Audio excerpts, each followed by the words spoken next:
You know that voice inside your head? Sometimes it's your biggest cheerleader, but let's be honest, a lot of the time it's a pretty harsh critic holding you back. So in this explainer, we're going to dive into how to become the editor of your own internal story by challenging those limiting beliefs. First up, let's get properly introduced to this inner voice.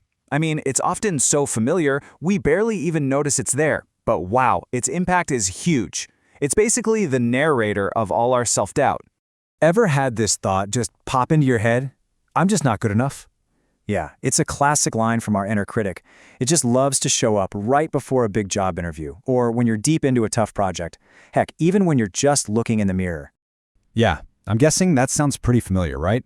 For most of us, this kind of negative self-talk is just a constant hum in the background of our lives. And honestly, the very first step to changing it is just acknowledging that it's there. Okay, so what are we actually dealing with here? We're talking about limiting beliefs. Think of them as these subconscious rules you hold about yourself and the world. They're like invisible fences that you build, dictating what you think you can and cannot achieve. And believe me, this inner critic has a pretty repetitive playlist. It tells you, I can't do that, right when you face a challenge. When you actually succeed, it whispers, I only got lucky. It's the voice behind imposter syndrome, and it loves to set these impossible, perfect or failure standards. The thing is, this voice speaks with so much authority, even when it's completely, totally wrong. Okay, get ready for this because this is a big one. This realization can literally change everything. Your thoughts, they are not facts. Let's really break this down. A thought? That's just a mental event. It's a little flash of electricity in your brain. But a fact? That's objective. You can verify it.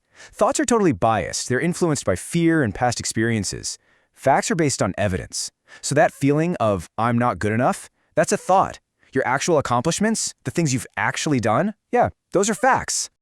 And that is exactly why we can't just blindly trust every thought that pops into our heads. Your mind is like a thought factory, just pumping out thousands of them every single day. And a lot of them, they're just mental junk mail, incomplete ideas, random assumptions, or just echoes of old fears that have nothing to do with what's happening right now. So you might be wondering, why is my brain so good at this? Why does it keep churning out these negative thoughts? Well, it's not a personal feeling. It's actually a design feature. We're all wired with something called a negativity bias. Think about it from an evolutionary standpoint. For our ancestors to survive, their brains had to be incredible at spotting threats. So your brain is literally hardwired to zoom in on mistakes, to notice criticism, to freak out about uncertainty and potential failure. It's always scanning for signs that you might be exposed or you might not fit in. And here's the flip side. At the very same time, that old survival mechanism just kind of glosses over all the good stuff.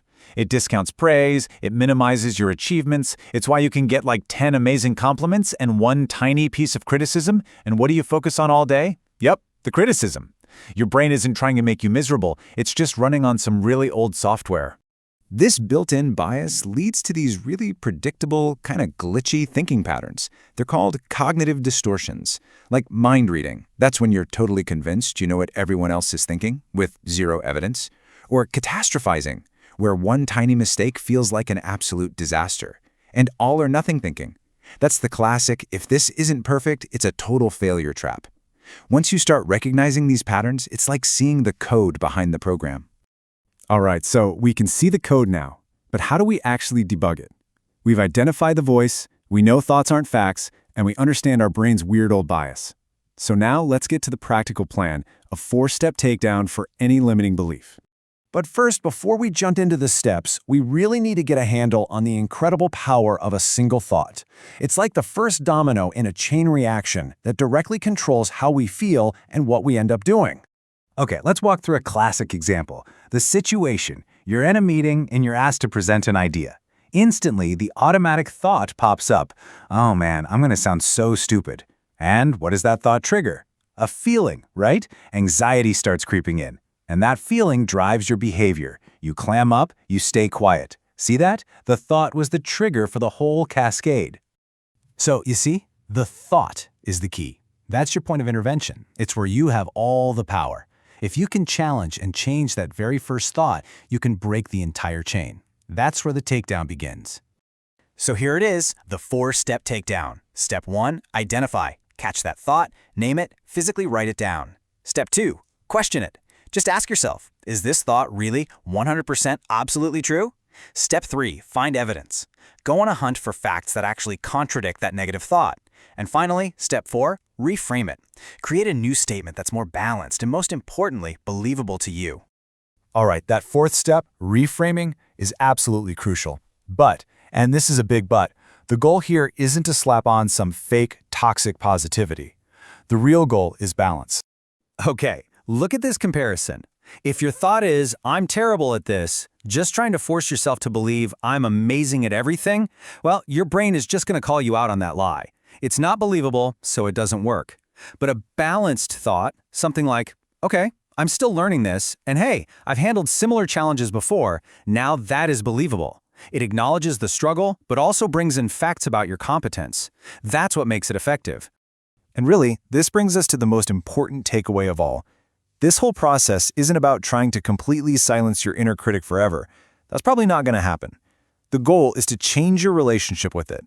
It's about learning to hear that voice, give it a little nod, and then say, thanks for your input, but I'm going to go check the facts on that. So let's wrap up with this. You are the editor of your own story. The pen is in your hand. So the question is, what's one thought, just one limiting belief that you can start rewriting today?